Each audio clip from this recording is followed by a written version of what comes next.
There's a nice hidden lake a short walk away from my house in Parsonsfield, Maine. I've been going fishing there for as long as I've lived here. It's hidden away from any roads or houses. It has perfect privacy, and I would always be the only one out on the lake fishing. In fact, I would leave my kayak in the same spot by the lake whenever I wasn't using it. It was easier than lugging the thing back and forth from my house to the lake anytime I wanted to use it. I would leave it leaning up against this huge tree every time. The kayak is heavy enough to not fall over from a windstorm or anything. I also leave it covered to prevent critters from taking refuge inside. It was a warm summer's evening. I was out on the lake already for about an hour, and I'd caught a few trout already, which I'd thrown into the cooler. It was dusk at this point. The little bit of light left in the sky was disappearing behind the trees. I was going to bring it in soon, and just then, I heard sounds from the edge of the lake. I turned and saw someone standing at the edge of the water, tipping a barrel of some kind over, pouring its contents into the lake. It looked to me like they were polluting the lake with something. I took it upon myself to yell out, "Excuse me, what are you doing?" The person looked up at me, and he then ran into the woods, with the contents of the barrel still pouring into the water. I looked more closely at the liquid being poured out into the lake, and it looked like a dark red liquid. Though it was dark out, so I can't say with 100% certainty if it was red, but it was very dark. I felt a sense of unease creep up throughout my body. I decided I wanted to leave. I'm a big nature guy though, and seeing people littering or polluting the environment makes me sick. I genuinely couldn't resist shouting something out to that person, but I didn't feel comfortable here any longer. I planned on reporting this to the Department of Environmental Protection. I paddled the kayak back to my usual spot. I took all of my gear off the kayak before pulling it out of the water. As I was putting the cover over the kayak, I heard one single snap of something not far away, like the crunch of something under a person's shoe. I turned and was about to say, "Who's there?" but I decided against it. I finished covering the kayak quicker than I ever had before. I didn't even bother standing it up to lean on the tree this time. I left it on the ground. I picked up my gear and cooler and started quickly walking out of the woods and onto the road, which led to my house. It was only a couple minutes of a walk and I was back home. I kept looking over my shoulder the entire time though, thinking someone was behind me. I put my gear in the shed real quick, then went inside. I never locked the door so quickly. I was genuinely spooked. I rinsed off the trout and put them in the fridge, planning on cooking them tomorrow. Tonight, I just heated up some leftovers. As the food was in the microwave, there was a knock at my front door. The fear and dread that I was feeling the entire walk back to the house returned in an instant, and my suspicion that I was being followed home was basically confirmed. I mean, who else would be knocking on my door this late? My lights were on, my car was in the driveway, whoever it was knew I was in here. I had all the shades closed though, so nobody could look inside. They knocked on the door again. The microwave beeped as the timer hit 0. I'm sure whoever was outside heard it. All the windows were cracked open, and a moment later, there was a knock now on the window, and a man's voice said through the window, "Excuse me, I think you saw me at the lake earlier. I'd just like to explain myself." There was absolutely no chance I was opening the door to this person. For them to stalk me to my house told me this was a dangerous person. They repeatedly knocked on the window and kept yelling hello through it. I decided to acknowledge him now that he was getting more aggressive. I yelled, "Yo, leave or I'll call the police." I intended to either way, but it was still a threat to get him to leave. The man responded calmly now, saying, "Sir, if you could just open the front door, I'll explain everything to you." I repeated my threat, and I didn't hear his voice again. At this point, I shut and locked every window in the house and turned on the AC. I also made a report to the non-emergency police number, detailing both the barrel being dumped into the lake and the man coming to my house. I also made an online report with the Department of Environmental Protection. Making these 2 reports honestly made me feel a little better about going to sleep that night. But thank God I'm a light sleeper. In the middle of the night, like 2 a.m., I heard a crack. I yelled, "Yo, leave or I'll call the police." I intended to either way, but it was still a threat to get him to leave. The man responded calmly now, saying, "Sir, if you could just open the front door, I'll explain everything to you." I repeated my threat, and I didn't hear his voice again. At this point, I shut and locked every window in the house and turned on the AC. I also made a report to the non-emergency police number, detailing both the barrel being dumped into the lake and the man coming to my house. I also made an online report with the Department of Environmental Protection. Making these 2 reports honestly made me feel a little better about going to sleep that night. But thank God I'm a light sleeper. In the middle of the night, like 2 a.m., I heard a crash from downstairs. I immediately sprang out of my bed and grabbed my Glock from the closet. I heard someone's attempt at quiet footsteps coming up the creaky wooden steps. I had my Glock loaded in hand as I stood behind my dresser right by my closet, aiming at the door. I heard very slow creeping towards my door. My bedroom door is closest to the stairs, so it was naturally the first door that they would approach. And sure enough, I heard the doorknob slowly press down, and then the door pushed open. I saw nothing but the man's silhouette enter the room. I flicked on the lamp next to me so he could see my gun, and I screamed, "Get on the ground now." He raised his hands in the air and seemed for a second to be motioning for me to calm down. He had a small blade in his hand.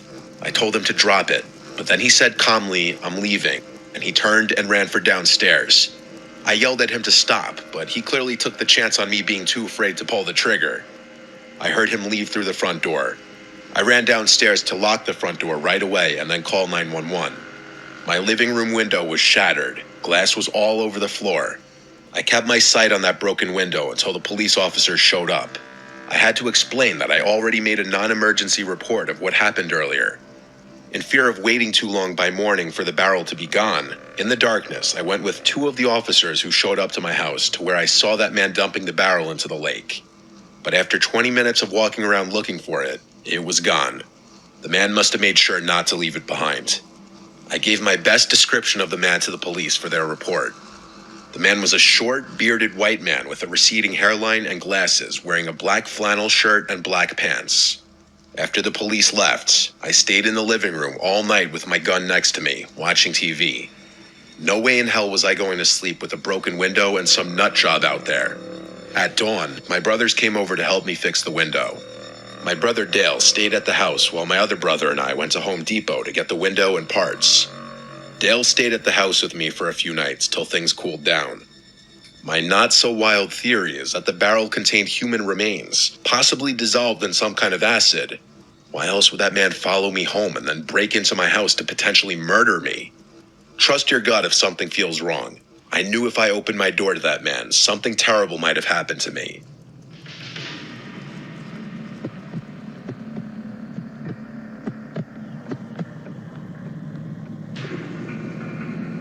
Ever since I was a little kid, all the older men in my family would take me fishing every opportunity they got.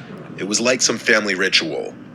I, being the youngest, meant that I was next in line to become an expert, like all of them claimed to be. The ones who took it the most seriously were my dad and his brother Matthew. Our houses were decked out like the ones you've probably seen on fishing shows. I won't go into detail, but if you took a step into my house, you'd instantly be able to tell my parents spend more time on the water than on the land. This is actually his story, not mine. My dad's a pretty hard guy to scare, but let me tell you, whenever he tells this story, it's like he's a different person. He doesn't like talking about it, but every so often, at a family gathering or a special occasion, one of my relatives will ask him to tell it, and he will. My dad's name is John. He was fishing with my uncle Matthew and their close friends Rich, Jeff, and Monty. They had set out early, before the sun had even broken the horizon, heading to a remote spot they had all agreed was prime fishing territory. This place was a couple of hours boat ride from the nearest marina, tucked away in a secluded cove-type area that few bothered to explore. It was known among them for its abundant bass and the occasional pike. The day started like any other fishing trip, with the boat cutting smoothly through the mist rising off the water, everyone sharing stories and jokes over the hum of the engine. They anchored the boat in a familiar cove, surrounded by dense forest. Monty was the first to crack open a beer, even though it was so early in the morning. My dad tells me all the time that Monty is his wild friend, the one who tends to drink a little more than he should.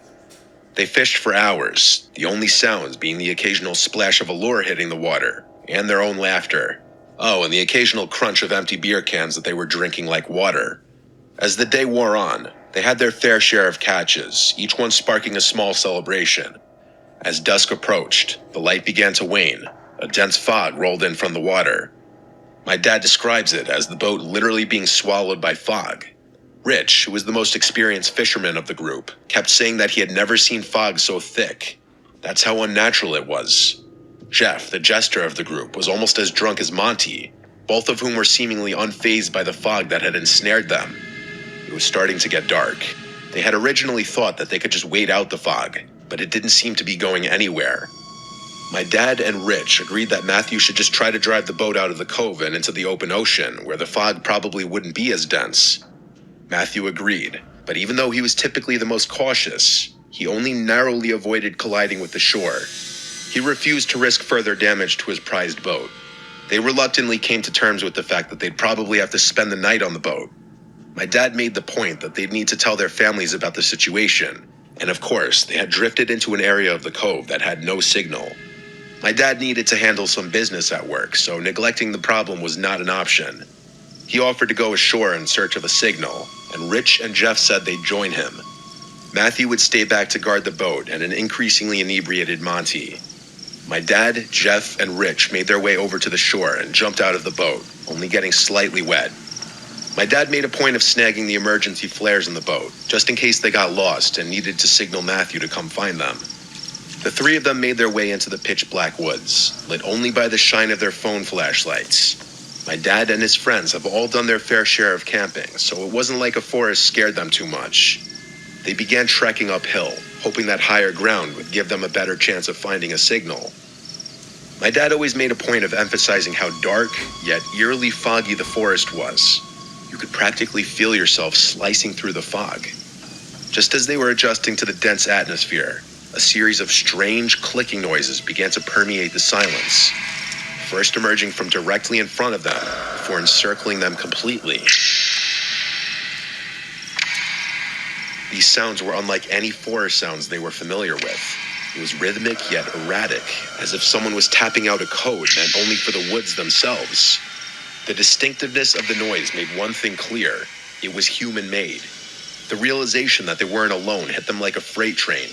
Rich, the most seasoned of the trio when it came to outdoor survival, whispered urgently for them to turn off their flashlights. "Don't give away our position," he hissed, with a note of genuine concern in his voice. As the lights switched off, the darkness became thicker than the fog. The clicking noises stopped abruptly, replaced by a silence that seemed to weigh on their chests.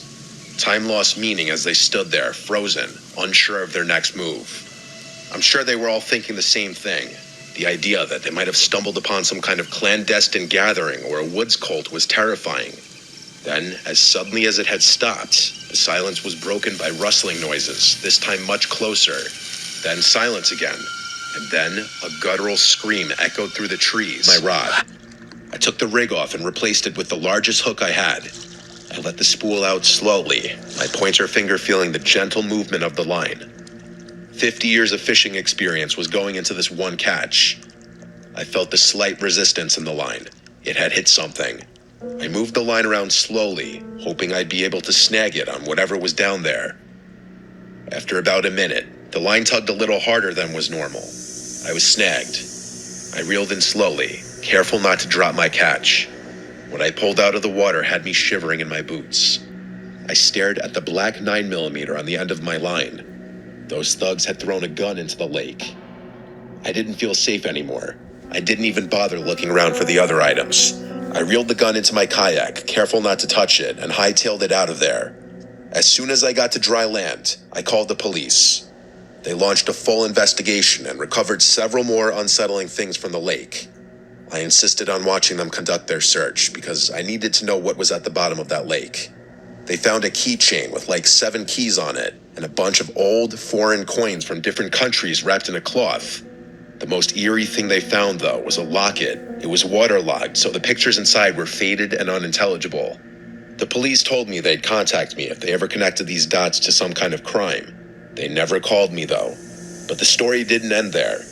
One night, I don't remember how many days after this incident, I heard someone in my front yard say, "That was the car, I know it," and then people snooping around my yard. They never rang the bell or knocked on the door, but I heard multiple people circling my house, and then they just left. I have no idea if it were the same people, and if they were, I have no idea if I'm being watched anytime I leave my house. I alerted the police once more, hoping this would reopen this investigation. but nothing became of it once again. I still have so many questions. Why would those items be buried in the first place? And why would those people go back just to dig them up and hide them again? Maybe they realized that there was a greater chance they'd be found in the ground, so they went back and threw them in the lake. Or maybe those items had been in that hole for years, and they decided to dig them up for some reason. All in all, this was the strangest thing that has ever happened to me while fishing.